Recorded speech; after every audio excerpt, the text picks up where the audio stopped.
აი ძალიან პოპულარული იყო სოციალურ ქსელში შეხვდა ესეთი ფრაგმენტები ვიდეო თქვენს ხედავთ გოგონები ახალგაზრდა გოგონები შემძვრალი არიან მაგიდის ქვეშ და რაღაცა ესეთი წესი ყოფილა მე არ ვიცი საიდან მოიგონებენ ამას რომ 12 ესე იგი მარცვალი ყურძენი უნდა ჭამო და ჩაიფიქრო შენი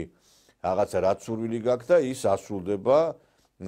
აი ესეთი ის ყოფილა და ეხა ბევრი იმას იფიქრებდა რომ ბევრმა ის ჩაიფიქრა რომ ნეტა გავთხოვდეო შვილო ყველას პატივისცემით და თქვენ ნამდვილად არაფერს არ გერჩით იმიტომ რომ ეხა ყველას რაღაცა თავისი მიზანი აქვს და თავისი ის აქვს რაღაცა სურვილები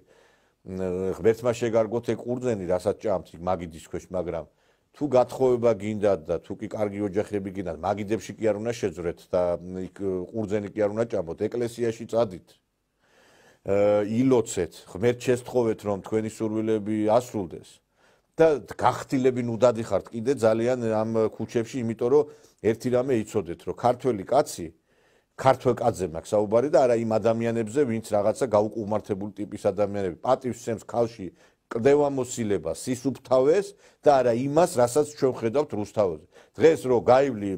თბილისის ქუჩებში გეგონება რომ ქართველმა ქალებმა წაართვეს უნიფორმა მეძავებს იმიტომ რომ ვეღარ გაიგე ბოზი ვინ არის და პატიოსანი ქალი ვინ არის ამიტომ მე მინდა გითხრათ რომ აი ამ მაგიდის ქვეშ ძრომიალს ჯობია რომ ცოტა სხვა რამისკენ იყოთ უფრო მიდრეკილები არაფერი უფრო ისე არ მახარებს მე როგორც ხედავ რომ წვილი მოდის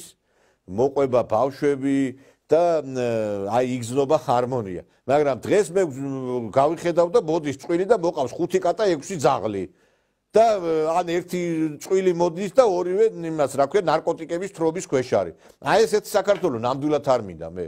და ამიტომ მე მინდა ამ ახალგაზრდობას მივმართო რომლებიც შეცდენილები არიან დაუბრუნდით იმ საწყისებში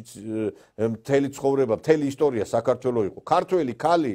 ნამდვილად არ უნდა იგინებოდეს როგორც ბოდიში და ვაგზლის რაღაცა პირწავარდნილი რაღაცა სექს მუშაკი ქართველი ქალი არ უნდა იქცეოდეს ისე როგორც აი ეს ნაცხროვის ქალები იქცევიან მაგრამ ეს ყველაფერი გააკეთა სააკაშვილმა როდესაც ახალგაზრდებს ის უთხრა აგერ სექსით დაკავითო იმაში ბუჩქებშიო